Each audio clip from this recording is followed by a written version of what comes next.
ಮೋಡಗಳಿಂದ ಆಕಾಶವೇ ಮುಸುಕಿಕೊಂಡಿತ್ತು. ಮೋಡಗಳ ಮಧ್ಯೆ ಮಡಿಲು ಹರಡಿದಂತಿದ್ದ ಅರಣ್ಯದ ಕೆಳಗೆ ಮೈನಾ ಹಕ್ಕಿ ತನ್ನ ಗೂಡು ಕಟ್ತಲೇ ಇತ್ತು.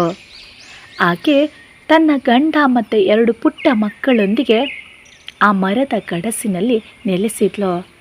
ಮಳೆಗಾಲ ಆರಂಭವಾಯಿತು. ಮೊದಲು ಬರೀ ಹನಿಗಳ ಸ್ಪರ್ಶ ಮೈನಾಗೆ ಸಂತೋಷವನ್ನು ತರಿಸಿತು. ಆದರೆ ತಾಯಿ ಎಂದಾಗಲೂ ಕೇವಲ ಆನಂದ ಸಾಲದು, ಮಕ್ಕಳ ಸುರಕ್ಷತೆ ಮತ್ತು ಆಹಾರದ ಚಿಂತೆ ಕೂಡ ಬೇಕು. ಒಂದಿನ ಭಾರೀ ಗಾಳಿ ಹೊಡೆದು ಮಳೆ ಸುರಿಯತೊಡಗಿತು. ಗೂಡು ತೂಗಾಡ್ತಾ ಇತ್ತು. ಮರದ ಎಲೆಗಳು ನಗ್ತಾ ಇದ್ವು. ಆದರೆ ಮೈನಾ ಹಕ್ಕಿ ಮಾತ್ರ ತನ್ನ ಮಕ್ಕಳನ್ನು ತನ್ನ ಗರಿಗಳಡಿ ಮುಚ್ಚಿಕೊಂಡು ಅವು ನೆನೆಯದಂತೆ ನೋಡಿಕೊಳ್ತಾ ಇದ್ಲು. ಗಂಡ ಹಕ್ಕಿ ದೂರದಲ್ಲಿದ್ದ ಮರದಿಂದ ಎಲೆಗಳನ್ನು ಕೀಳ್ತಾ ಇದ್ರೆ ಚಿಕ್ಕ ಹಕ್ಕಿಗಳು ತಾಯಿಯ ಉಗುರುಗಳಡಿ ತಂಗಾಳಿ ಹೊಡೆಯುತ್ತಿರುವ ಶಬ್ದ ಕೇಳಿಸುತ್ತಾ ನಿದ್ರಿಸ್ತಾ ಇದ್ವು. 3 ದಿನ ಅಂತೆಯೇ ಮಳೆ ಸುರಿಯಿತು.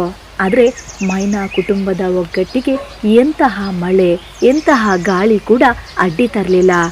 ತಾಯಿ ಹಕ್ಕಿಯ ಸಹನೆ, ತಂದೆಯ ಪರಿಶ್ರಮ ಮತ್ತು ಮಕ್ಕಳ ನಿರಾಳ ನಗು ಇವೆಲ್ಲವೂ ಆ ಮಳೆಯ ಕಥೆಯನ್ನು ಅನನ್ಯವಾಗಿ ಮಾಡಿತು.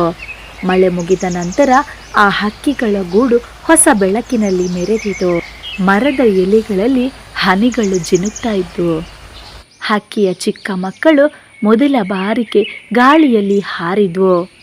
ಈ ಕಥೆಯ ಪಾಠ: ಪ್ರಕೃತಿಯ ಯಾವ ಪರೀಕ್ಷೆ ಬಂದರೂ ಕುಟುಂಬದ ಒಗ್ಗಟ್ಟಿನಿಂದ ಬದುಕು ಸಾಗಬಹುದು.